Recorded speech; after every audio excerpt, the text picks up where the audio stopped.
Okay, hi everyone. This is the lecture for March 9th, and the topic for this lecture is all about conflict.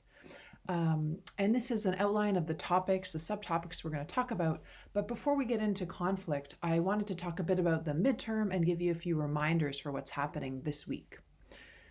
Okay, the midterm grades. The midterm is freshly marked as of today when I'm recording this lecture on March 8th, and I'm going to post your grades on Brightspace tonight, Tuesday night. And here's a distribution that shows you how everybody did as a class. The median grade is shown in red there. It was 76%.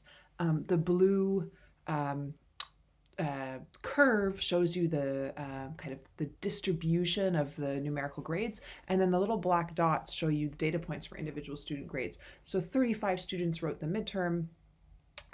So what we see is that there's actually a really broad distribution of grades, something that initially was quite surprising to me and also quite concerning.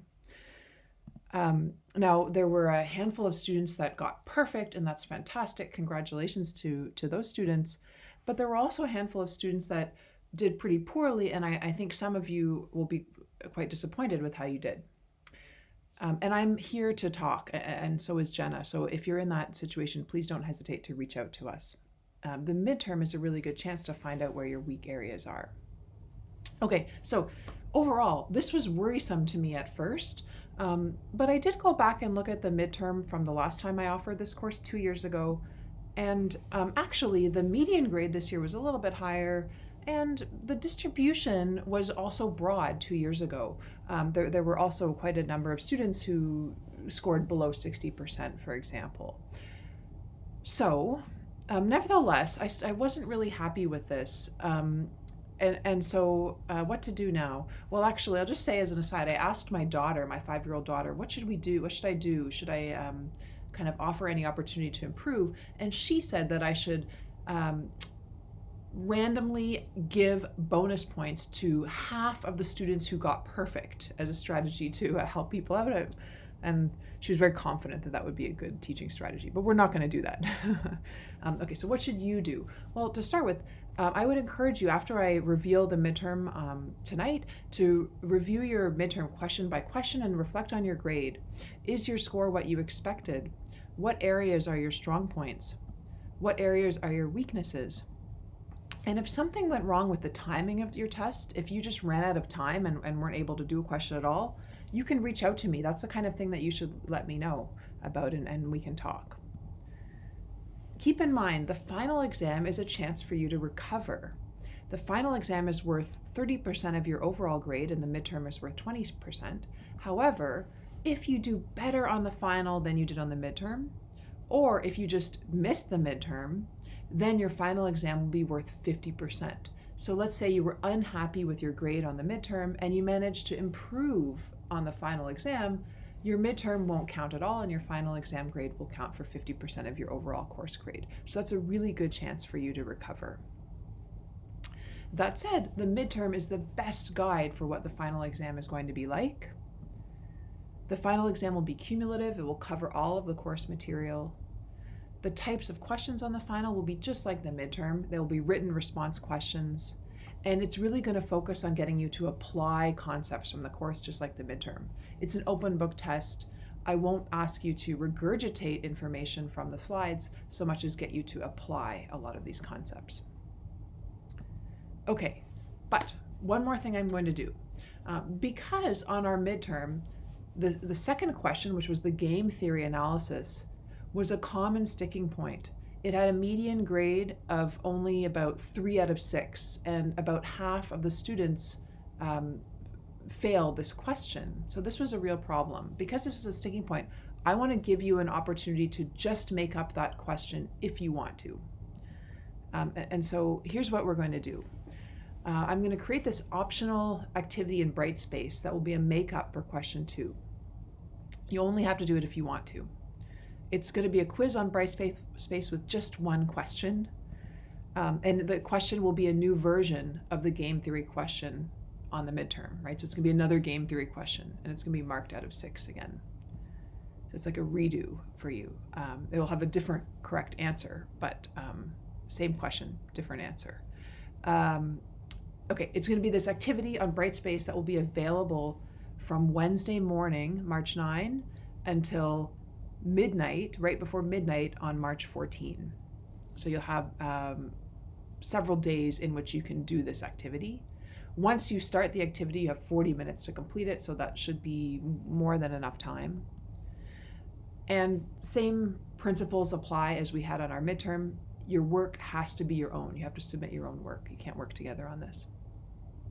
Okay, if you do this activity, and if you score better on this activity than you did on question 2 from the midterm, I will boost your midterm grade in the following way. For example, let's say on the midterm you got only 1 out of 6 on question 2. And then let's say you do the makeup and you get 4 out of 6.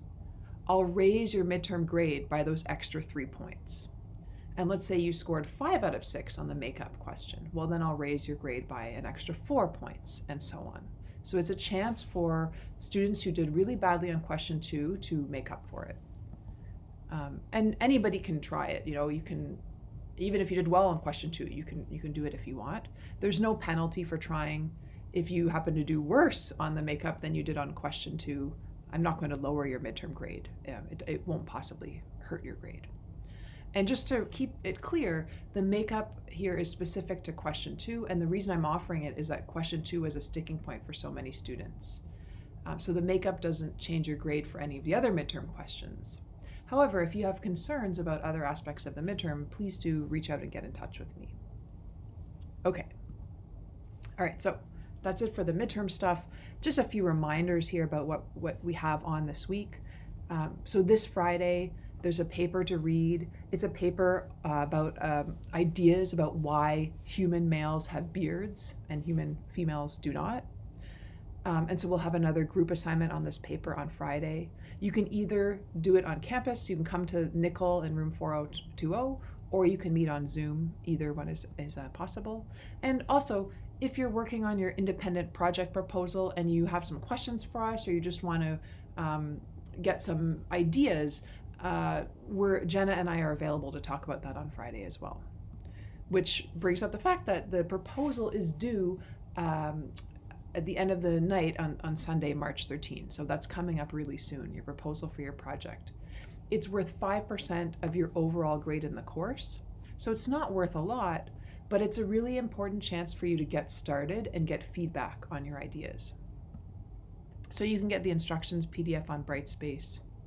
And just one more reminder that from Wednesday morning, Wednesday, March 9 until Monday, March 14, you'll have this optional makeup activity that you can choose to do on Brightspace if you want.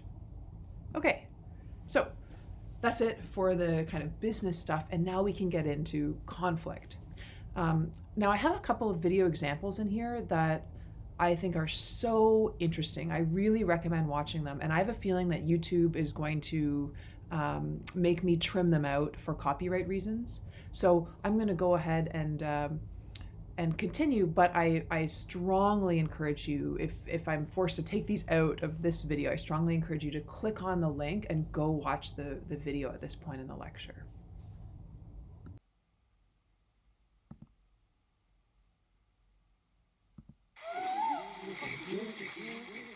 These calls announced the start of a raid into land controlled by their neighbors.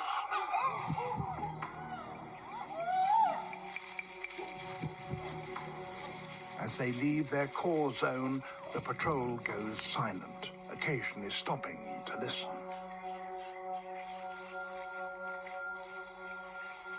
Signs of the enemy are detected and examined closely.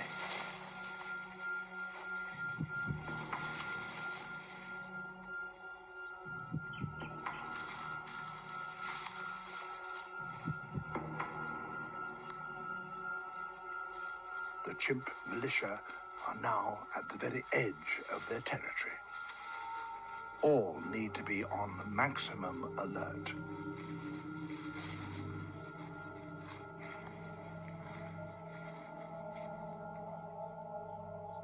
They must wait and listen.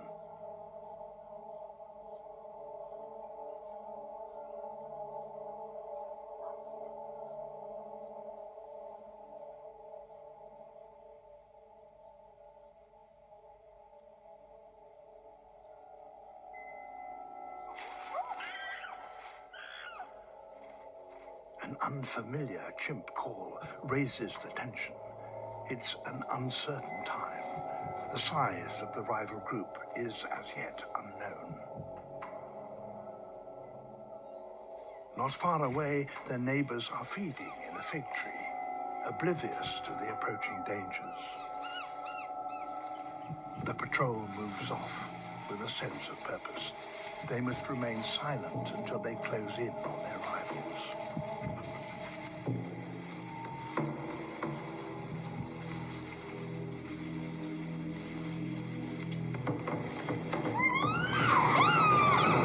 The attack is on.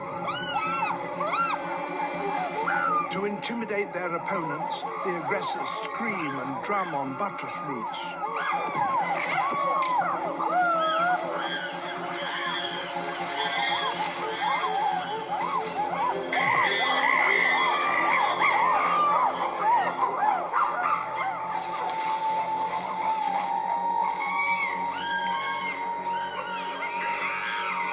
Several males corner an enemy female. It's a ferocious attack, and she's lucky to escape with her life.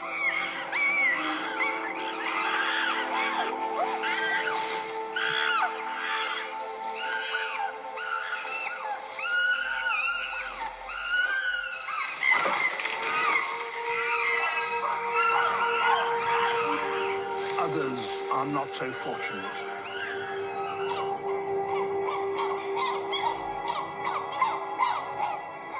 The battle won, a grisly scene unfolds. An enemy youngster has been caught and killed. The carcass is shared between members of the group and eaten. Killing a competitor makes sense if you want to protect your food supply. But exactly why they cannibalize the dead chimp is not fully understood. It may simply be a chance for some extra protein.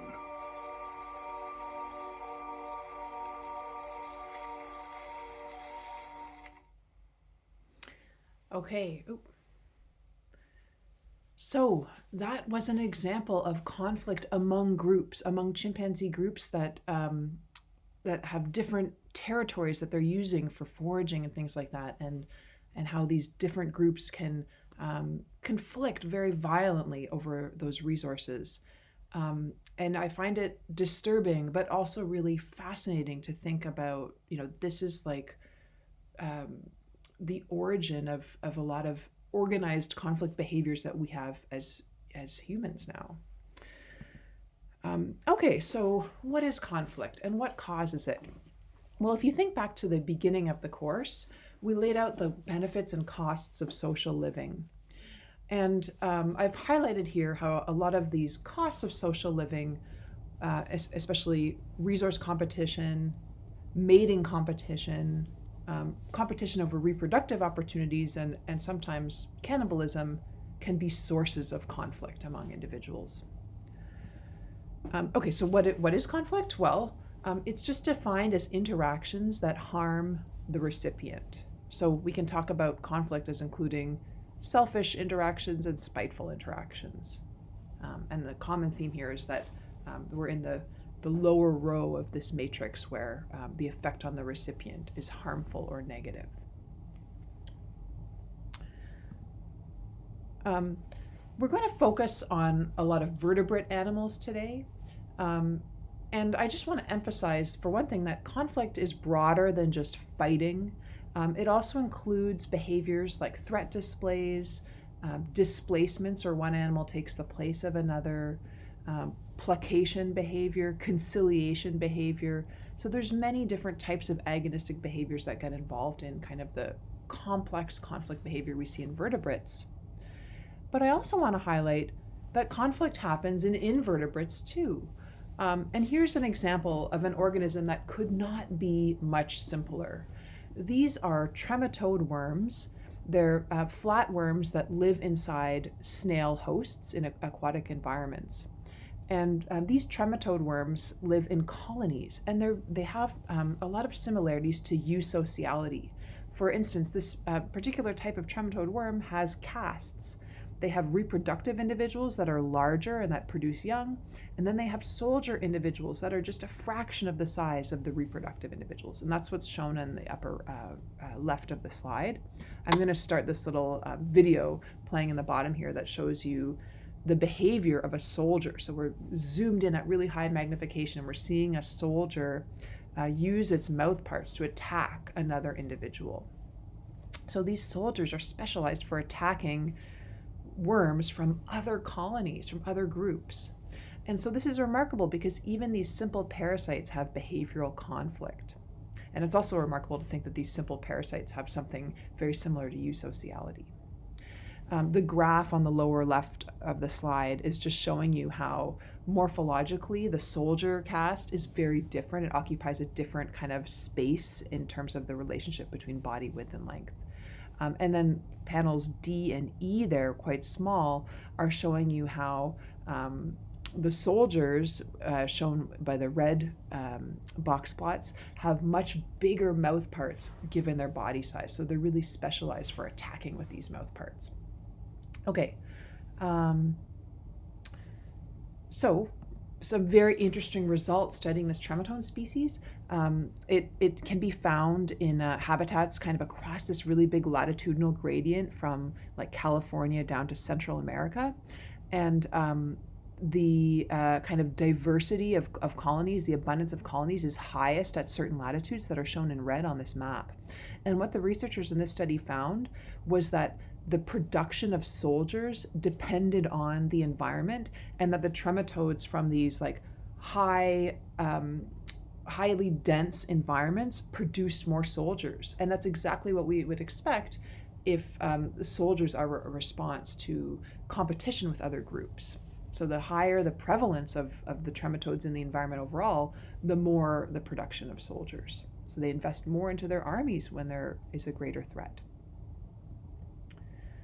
Okay, so I highlighted how there's some kind of common causes of conflict, and probably the biggest cause of conflict in animal societies is competition over resources.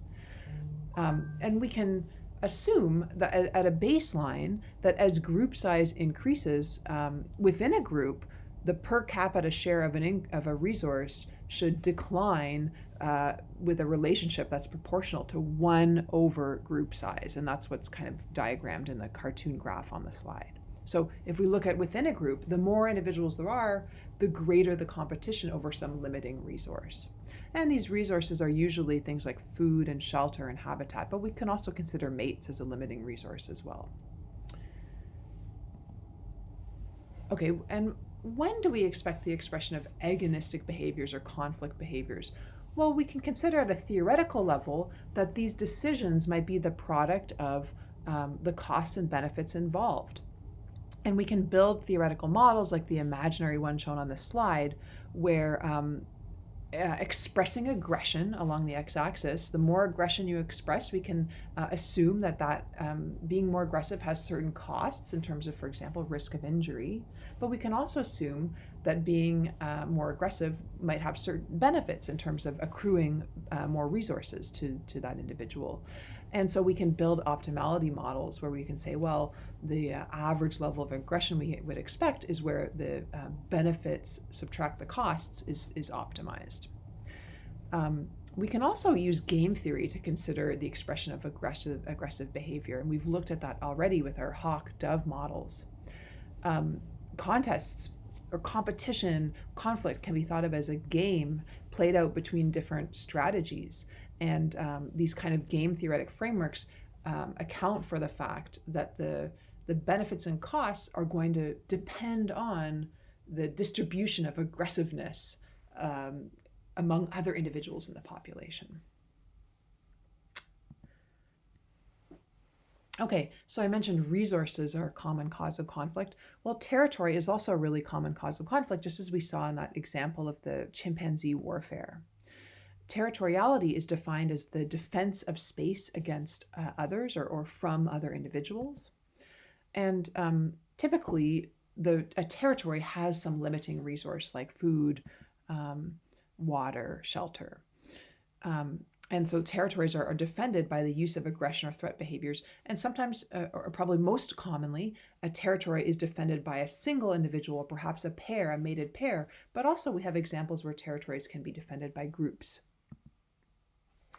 Economic defendability theory predicts that an individual should only defend a territory when the fitness benefits of doing so exceed the costs. So this is like a cost-benefit optimality model. If the benefits of defending a territory don't exceed the costs, then we expect the resource to be shared. And as an example of territoriality, we can look at a species that lives on the west of North America, the rufous hummingbird. And in this study from a few decades ago, researchers observed male hummingbirds and this mapped out the sizes of their territories in meters squared and counted up the number of nectar-producing flowers per square meter. And what they found was that there was this really precise relationship between the density of these nectar-producing resources and how big the territory was. So the sparser the flowers, right?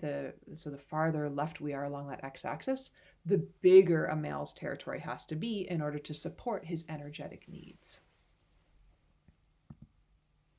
Okay, so moving on to our second topic on the outline here. What determines the outcome of a conflict? What determines who wins? And I have another short video clip that I really enjoy, and I highly recommend, if YouTube makes me trim it out, to go and watch this video. As this white-bellied sea eagle feeds its young near Borneo, another eagle appears, an intruder, a threat, a menace to the family safety. It's time for a major turf battle. First, a simple warning. Doesn't work. The home team does some reconnaissance. Things go from bad to worse. The habitat crasher now blatantly rips off a fish. He wants a fight. The female means to give him one. The two eagles get in a mid-air tug-of-war. She's just taking his measure. The real battle is about to begin. The two males square off. Like World War I fighter pilots, the eagles climb and climb, each trying to get a height advantage on the other. They come at each other and lock talons, and begin a helicoptering descent called whirling. This time they break it off. But they're not done with each other yet. This whirligig is to see who stays and who goes. Like a crazy game of chicken, the whirling eagles plummet toward the earth, each daring the other to be the first to unlock talons. Both hold on until...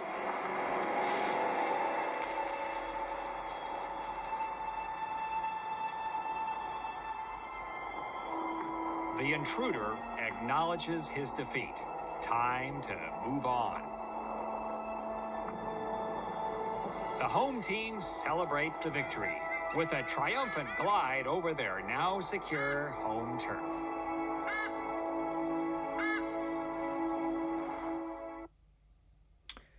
So what an incredible way for these eagles to fight with each other. Just remarkable.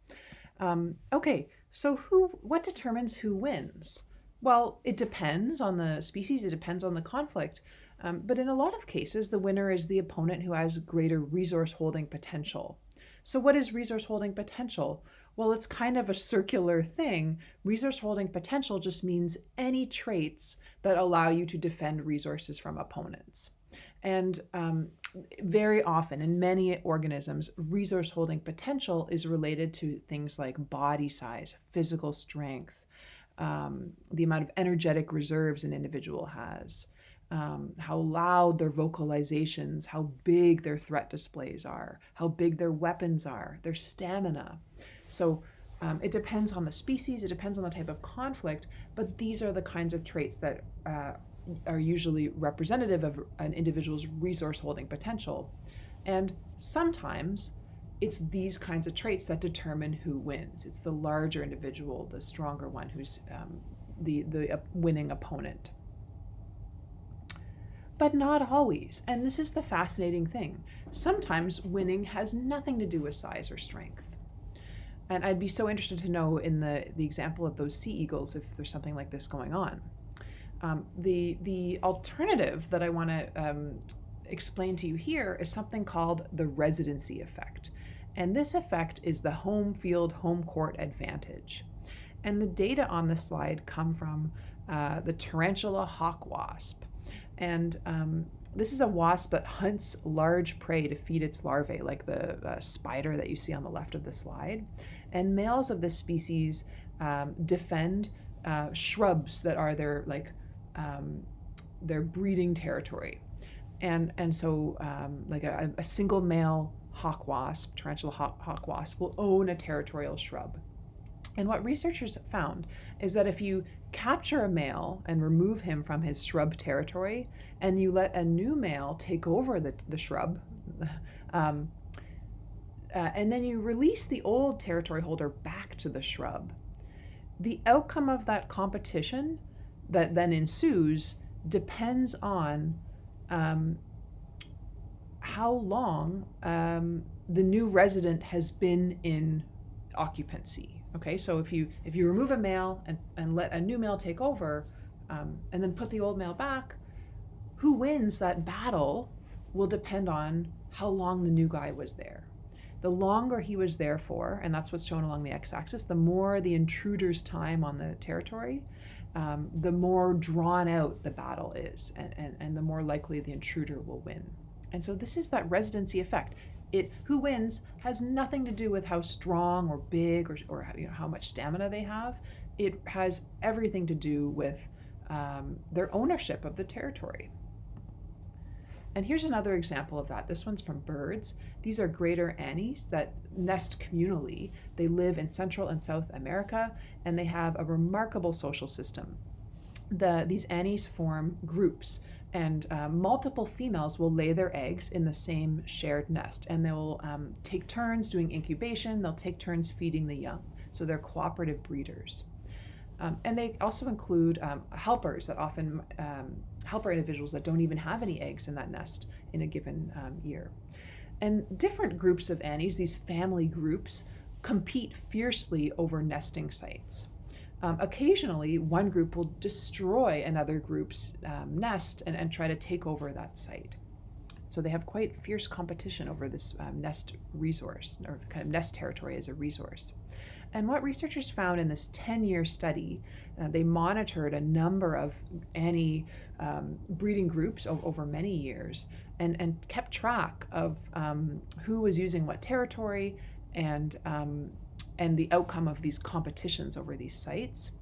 And what they found was that the size of the group did not explain who won, and that's what's shown in the graph labeled A on the left side of the slide. So this graph shows kind of a tally of a count above the zero line on the y-axis is telling you that when there was a competition for a nesting site, the larger of the two competing groups won, and values below the line are telling you the smaller group won.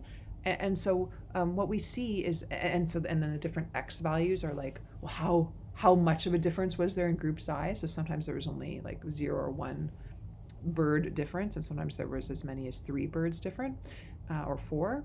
So 4 would be like a group size of 10 versus a group size of 6, for example. But anyway, graph A is showing you that just as many times the larger group won as the smaller group won. It really wasn't group size that determined who won. However, over on the right side, the graph on the right side of the slide is showing you that what really determined who won is how long a group had been established on a territory. So the more previous years they had using that territory, the more likely they were to win a battle with another competing group over that territory. So it's that home field advantage that's explaining who wins in these anis. Okay, so how can we explain the residency effect? Well, here's just a description of its definition. We can explain it with a few different hypotheses, a few different possibilities, and some of them could be true in some species, others could be true in other species.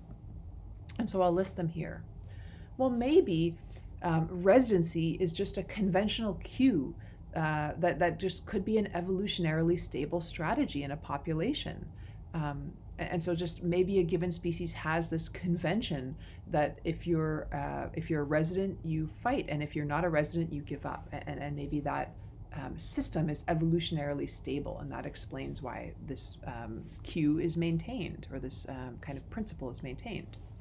Alternatively, maybe owning a territory actually raises an individual's resource holding potential. Because when you own a territory, you might have access to certain resources like better foraging opportunities, and you might be able to build up better energetic reserves. And so maybe territory ownership itself influences resource holding potential. Now, of course, in the examples we saw before, where maybe like a wasp is only there for a few hours or something like that, it's hard to think that second point could be the explanation. Thirdly, maybe residents place a greater value on a territory. And so maybe the longer you're in a territory, the more you stand to lose if you leave.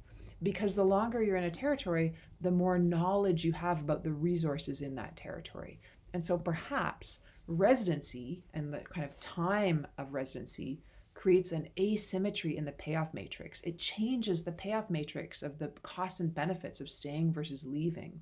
And perhaps that tips the balance in favor of the resident playing a more aggressive strategy. Okay, so moving on now, I want to play another video example. I couldn't find the link for this one. It was some years ago that I initially found it. But it's an interesting example of conflict that happens within a group. So we're looking at a group of lions, a social group that shares a territory, and you're going to see the beginnings of a conflict that could get really violent, and yet somehow it gets resolved. And so let's take a look. This time of the day, they. Oh, come on, that's very bad. Oh, no.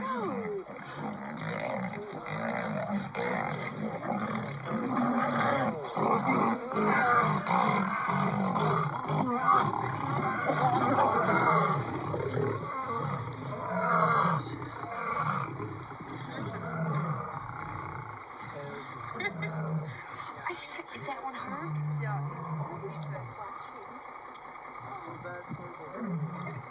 Wasn't. So isn't that remarkable? After this fierce initiation of battle, these two males just sit down and rest right beside each other, right? And so this is actually pretty typical of a lot of conflict within vertebrate groups. Within group conflict often gets resolved. And so the question is, what stops these fights from escalating? Well, one answer is it's all about the dominance hierarchy that this group has. Within a group, individuals know each other, and they've established some rank order of dominance within that group through their repeated social interactions. And by having this dominance hierarchy, it allows them to avoid really injurious, really violent conflict. Conflicts can be resolved through kind of threats and kind of expression of that dominance hierarchy rather than ending in injury. And so this is the definition of a dominance hierarchy. It's the idea that different individuals in a group have a rank order from kind of most dominant to most subordinate. And they're established through past interactions. And so the idea here again is that these dominance hierarchies prevent ongoing conflicts between individuals in a group because individuals know their place in the pecking order. And so this can help the group avoid the costs of too much aggression. Researchers have studied dominance hierarchies in a lot of different animal systems and have found these kind of consistent patterns across many organisms where dominant individuals enjoy certain benefits, but also suffer certain physiological costs. So often the dominant individuals have higher reproductive success. They often have reproductive benefits. They have better access to foraging resources, often getting more of the resource accrued by the group. But they also have higher metabolic rates, higher levels of stress hormones and have to deal with frequent threats to their dominant status. Subordinate individuals very often have the benefit of less frequent injuries because they're not being challenged so often, but they have costs like decreased access to reproduction. Although in many groups, subordinates can get reproductive success through sneaking or mimicry, as we've seen before.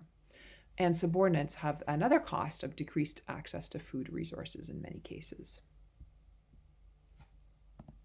Okay, so just one quick example I wanted to show you, an example of the reproductive benefits of being dominant in spotted hyena clans. So in these data that came from long-term studies of spotted hyenas, researchers were able to track the females' dominance ranks over many, many years. And so along the x-axis, positive values and kind of bigger positive values are more dominant females, and the lower negative values indicate a more subordinate female. And what researchers found in these hyena clans is that the more dominant females have their cubs are much more likely to survive, and that's what's shown in the graph on the lower left. And also, the more dominant females have daughters that tend to inherit their dominant status, and we've mentioned that before much earlier in the course. And so researchers have also found that the dominant females in these clans produce more androgens, more like hormones like testosterone during their pregnancy. And this may contribute to their cubs having heightened aggressive behaviors and their cubs subsequently becoming more dominant themselves. Their cubs also grow faster and survive better than the cubs of subordinate individuals, perhaps because of the dominant individuals controlling access to food. Okay, so moving on to our fourth topic here, I want to give you some examples of another really common context for animal conflict, and it's one that we've heard of already before in this course, and that's reproductive and family conflict. And this slide summarizes how reproduction and offspring production can generate three different kinds of conflict here. We've got sexual conflict at the top that occurs between the parents. We've got parent-offspring conflict that occurs between parents and their offspring, and then we've got sib-sib conflict, or conflict between siblings. Looking at conflict between the parents or potential parents over mating, and thinking about sexual selection, what's good for the female is not always what's good for the male, and vice versa. And so there's often conflict between males and females over mating. And so we've seen in the past how this can lead to these evolutionary arms races between females and males, where we have adaptations and counter-adaptations. And so this little table that came from a textbook just summarizes some of the ways that this conflict and this coevolutionary arms race can play out. And some of these we've seen before. I want to play a couple of videos for you next, and if they don't play, then I encourage you to go and watch them, about another way that reproductive conflict can play out, one that can be difficult to watch again, and this one is infanticide, or when adults kill young. So we're going to watch two video clips about infanticide in lions over the next couple of slides.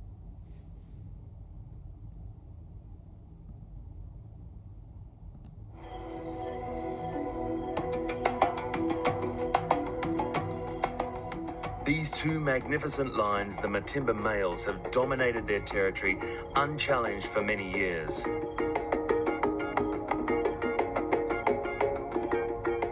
In their territory live two prides, made up of females and their cubs. The prides live in security and comfort.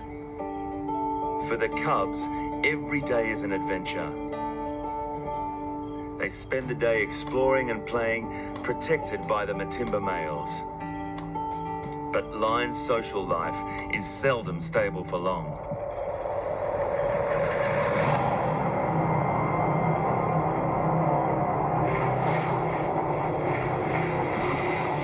Five young males known as the Birmingham Boys invade from the north, looking to take over and establish a territory of their own.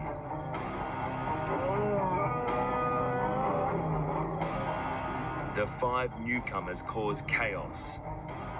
The Matimbas flee.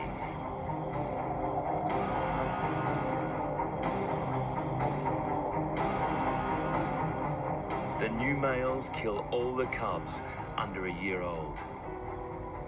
This will bring the pride's females into estrus, ensuring the future of their bloodline. It is a harsh reality, but this is nature, raw and real.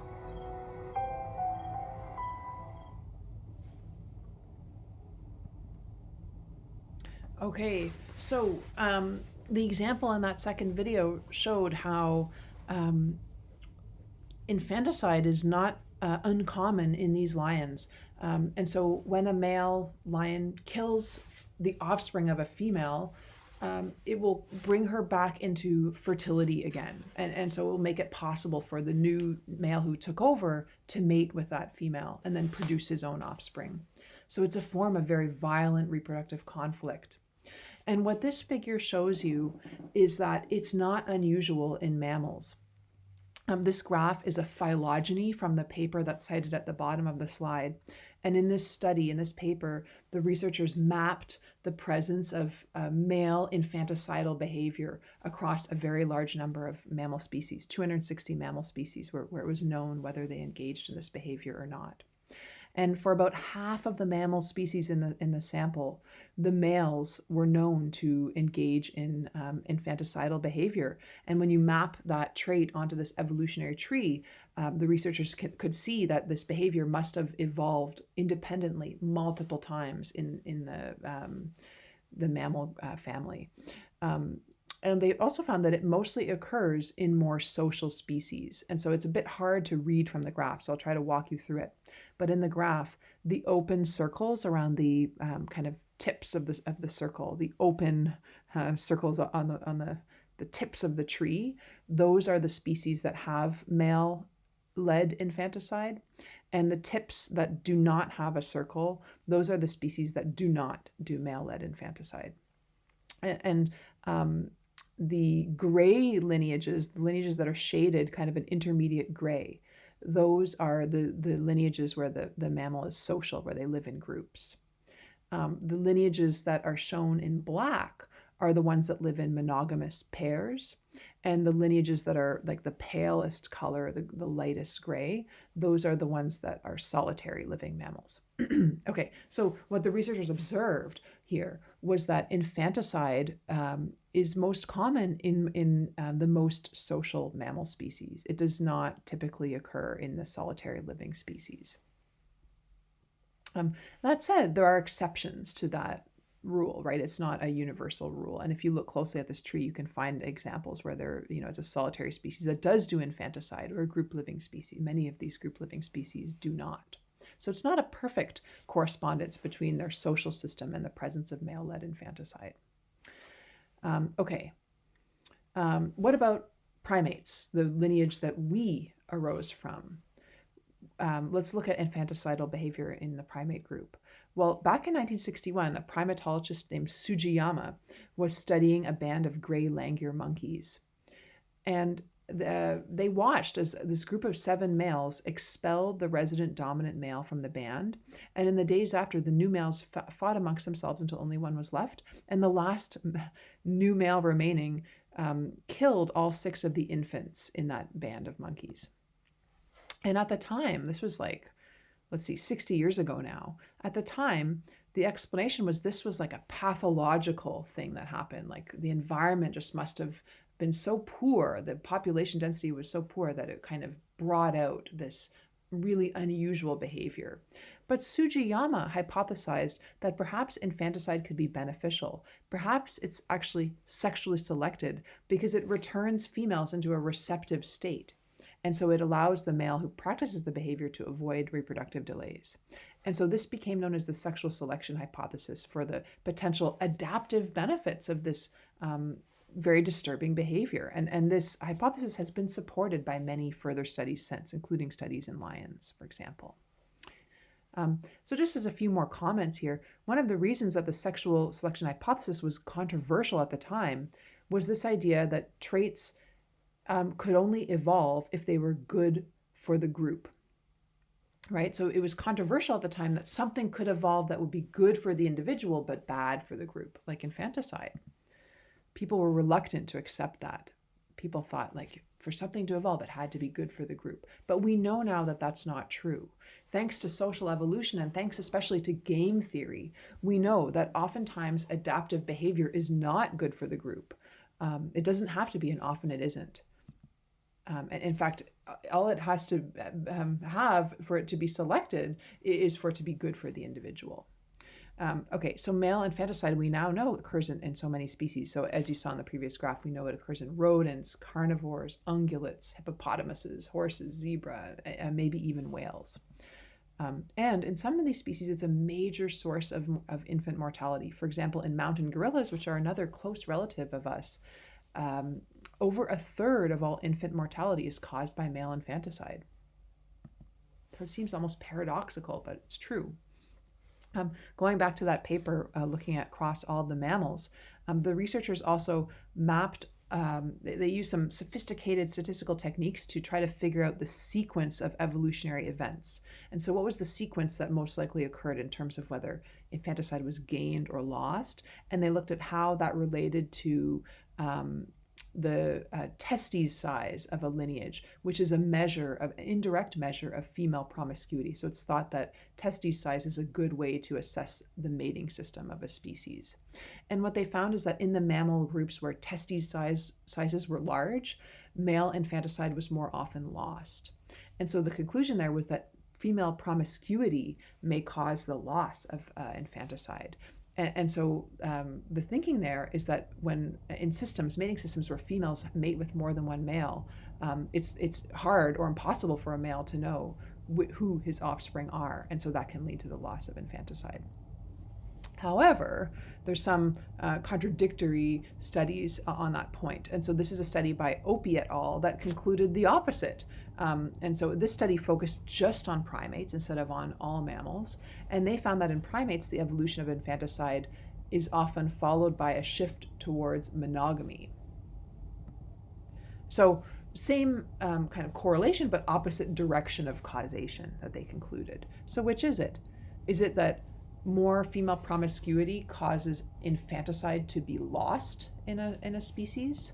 Or is it that increases in infanticide are followed by the evolution of monogamy? Well, maybe the answer is it depends. And we have to keep in mind that these two studies looked at different taxonomic levels. The first one looked at all mammals, and the second one looked at just within primates. So just because like one of these hypotheses could be true in primates, but not true in other groups of mammals, for example. So it's not necessarily conflicting that these two studies came to different conclusions. And ultimately, even though these studies use these like fancy techniques to look at evolutionary history, they're still based on correlations, and so they could come to the wrong conclusion. It may be impossible to determine cause and effect just from these correlationary patterns across evolutionary trees. Okay, so wrapping up the infanticide section, what about females? We talked about male-led infanticide. Well, female-led infanticide happens too.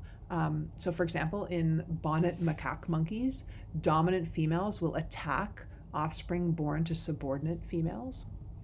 In black-tailed prairie dogs, females will often attempt to kill the newborn offspring of their competitors.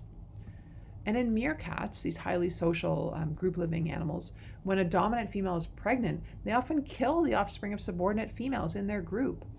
Meerkat colonies often have really high relatedness, and dominant females sometimes even kill their own relatives. And presumably that's adaptive because their own offspring may be more certain that their own offspring are closely related to them than somebody else's. But sometimes it just seems paradoxical.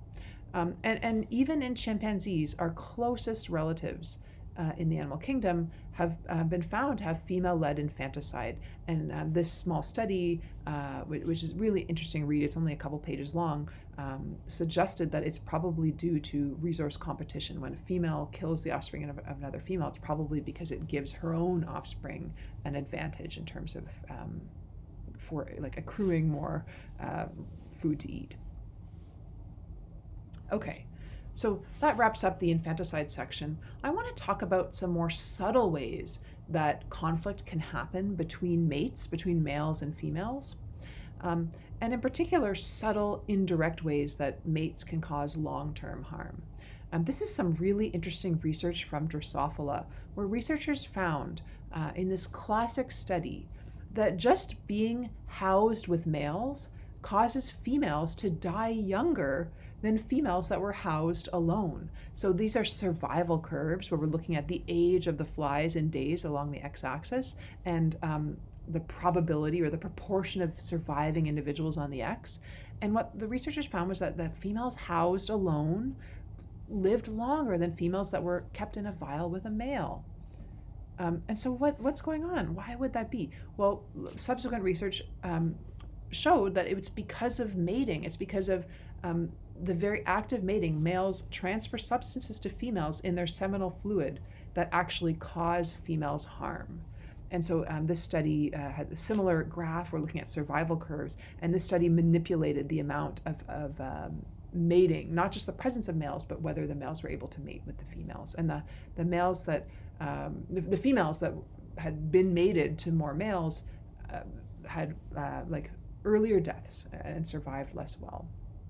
So this is conflict. The seminal fluid is shortening the lifespan of female flies and other organisms as well. Okay, so what is this stuff? Well, the seminal fluid that the flies are transferring to females is produced by these specialized accessory glands, and it doesn't just contain sperm, it also contains a mixture of immune cells, salts, carbohydrates, nucleic acids, hormones, proteins, and microbes, and many other things. So it's really like a cocktail of stuff.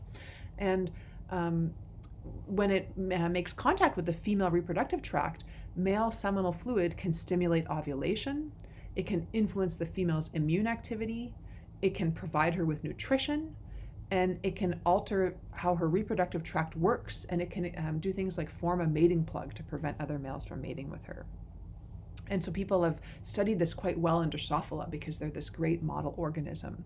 And they found that Drosophila seminal fluid can reduce females' willingness to mate with another male. It can stimulate the female to lay eggs. It can alter the female's pheromone profile, the scents she produces, and make her less attractive to other males. And it can change her dietary preferences and her behavior. So in general, it seems to increase her fertility, but result in collateral damage like her decreased lifespan overall, the more often she mates. Okay, so some really interesting proximate mechanisms there that could produce this like subtle conflict between the sexes. So I want to move on to just a couple final examples of conflict within families.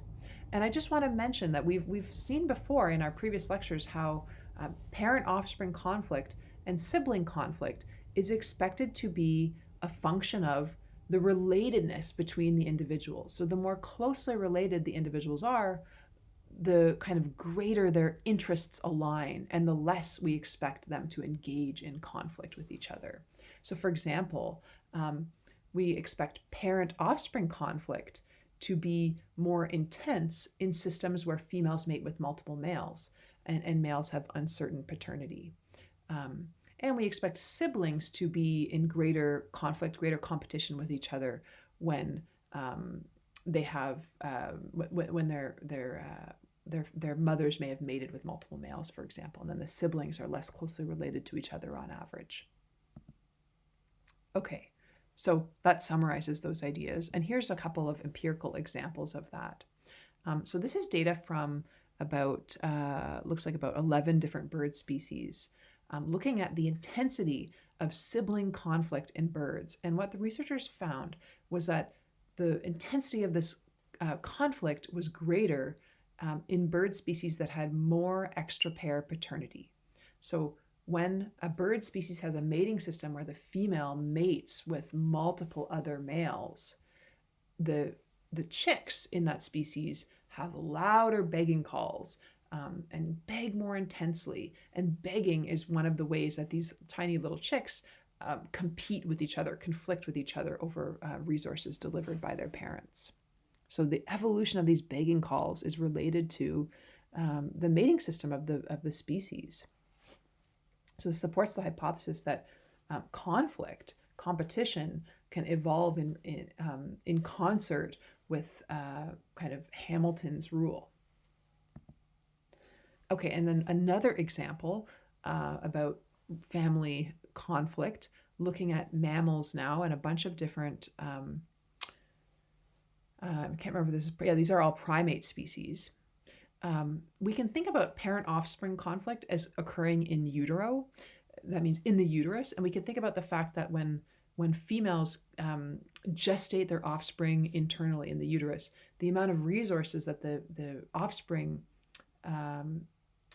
takes from the female is a form of conflict, because it takes away from her potential to raise other offspring in the future. And so in this study, the author quantified how fast-growing fetuses were, how fast-growing offspring were in a bunch of different primate species, and correlated that with testes mass as a measure of the mating system of the species. And what the author found was that in the species that have larger testes, so that means more promiscuity on the part of the females, the offspring tended to be faster growing and extract more resources from the mother more quickly. And so this makes sense if we think about these kind of evolutionary hypotheses for kind of Hamilton's rule and when conflict should be greatest.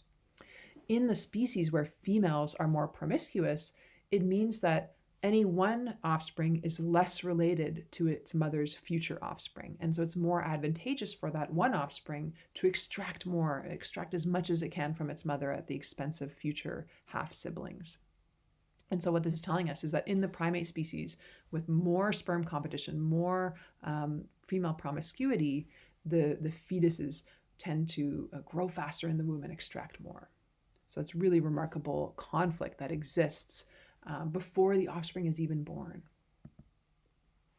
Okay, so I want to end this lecture with a quick case study looking at humans, kind of zooming out to kind of everyday conflicts in humans that occur in schools. And this is a study of 56 middle schools where children were between 11 to 15 years old in New Jersey, and looking at the rates of bullying in these schools. So this is probably a time that's like the worst time in a child's life for bullying this age group. And what the researchers in this study did was they did an experiment. So in these, they had some of these schools be their kind of treatment group, and some of them were the control group. And in the treatment schools, they selected students randomly to be the seeds for an anti-conflict message. And then what the researchers did was they mapped out the social networks from these schools by asking the students, who are your friends?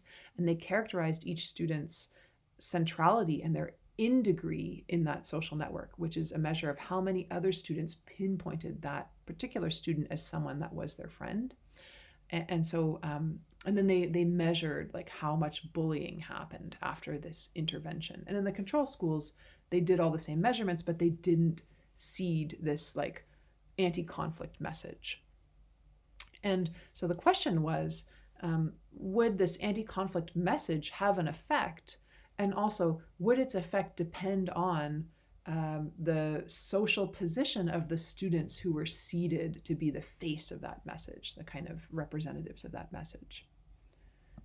And so these graphs are a bunch of different images of the social networks in these schools. So each of these little clusters is one of the schools, and it's made up of little tiny dots that represent the students. And then there's lines between the dots that represent the social relationships.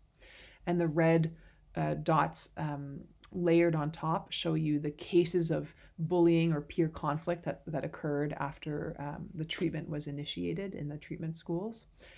And so you can see there's lots of bullying happening. Okay, and here is the kind of take-home message. The researchers found that seeding this message did have an effect, but it depended on who were the seeds, who were the students who were chosen to spread the message. And what they found was that in the treatment schools, which is the relationship shown in black here, the greater the proportion of students that were seeded with the message who were leaders, who were socially central in their middle school, so the more leaders that were seeded with this message, the less bullying happened in the kind of measurement period. And so this message was most effective when it was spread by these socially referenced students who are these leaders in the social group. Okay, so that's it for our content for this lecture. I just wanted to post these reminders again. We've got our paper and our discussion assignment on Friday. You've got your independent project proposal due Sunday night. And if you want to try to make up question 2 on the midterm, that opportunity is available to you between Wednesday morning and next Monday, March 14 at midnight. Okay, that's it. Bye-bye.